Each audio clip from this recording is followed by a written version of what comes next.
Making memories and mounting medals. Welcome into sports, everybody. I'm Paul Vizella. Yuma Special Olympic athletes were back in action this weekend for a classic old-time sport with a little unorthodox from the rest.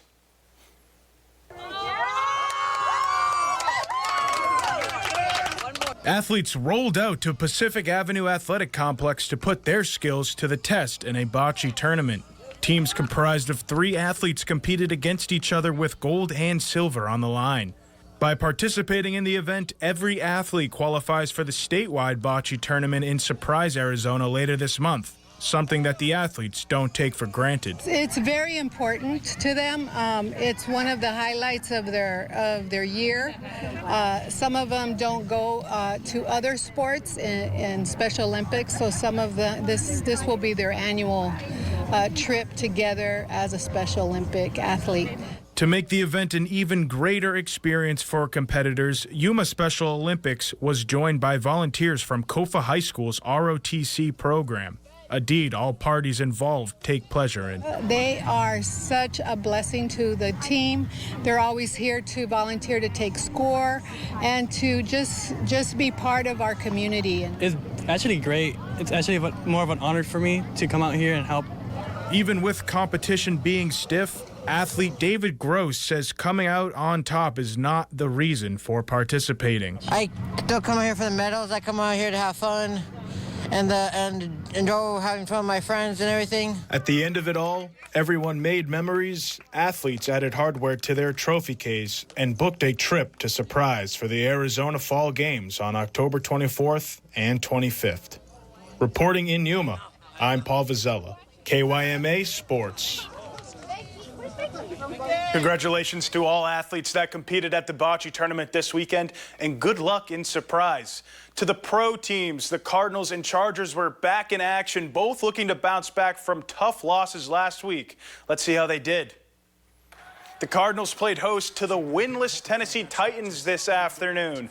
3rd and short at the end of the first quarter. Kyler Murray doesn't like what he sees downfield, but sees a lot of green to his right, and he goes sprinting into the end zone for a touchdown. Arizona now inches away from another score. The offensive line trying to move the line of scrimmage as Bam Knight drives through the crowd for a touchdown. Arizona up 21-3 after the extra point. But the Titans would stick around and chaos would ensue. The rookie Cam Ward going through his reads and starts to scamper. He fires and it's deflected and intercepted by the Cardinals. The play is still alive and the possession is lost. The ball is deflected into the end zone and recovered by the Titans for a touchdown. Truly unbelievable there. The Titans pick up all the momentum and set themselves up for a game-winning field goal, and Joey Sly drills it. The Cardinals take a brutal loss to fall to 2-3 and are on the wrong side of what may be the craziest play of the year so far. The Chargers were looking to bounce back after a tough loss against the Giants last week. Los Angeles mounts an early drive to the 3-yard line. Herbert takes the snap, rolls right and fires to Ladd McConkey through traffic for a touchdown. It's McConkey's first time reaching the end zone this year. The Chargers end up tacking on a field goal before the Commanders piece together a drive into the red zone where Ja'Cory Krosky-Merritt takes the handoff with a pulling guard into the end zone, untouched. Into the second half, and Washington finds itself in a similar situation with a near-identical play call. It works again as Krosky-Merritt crosses the goal line. 17 unanswered points gives them the lead. Jump to the Chargers, finding themselves on the verge of another score, but Herbert serves up an interception on a silver platter.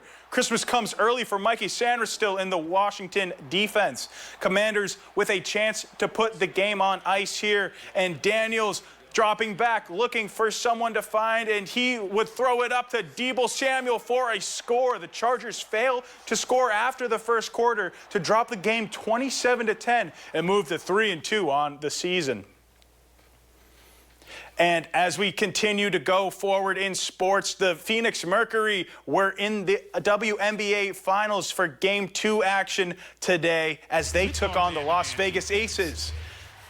Starting off early, it's the Mercury looking to answer, and it would go in after a roll around the bucket a few possessions later.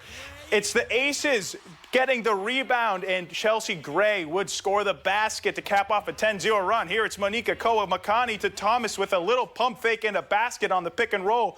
Into the third quarter, Jackie Young looks to get the ball in the baseline, but she decides to pull the trigger and drains a three herself. The Mercury try to keep this one close as Satu Sabali runs in transition to get the perfect pass and finish with a layup. But the Aces wind up mounting a 20-point lead, and Asia Wilson adds on with a tough drive through the lane to close the casket in this one. The Mercury fall 91-78 in this high-scoring affair. They come back to Phoenix for 2 games with a 2-0 series deficit.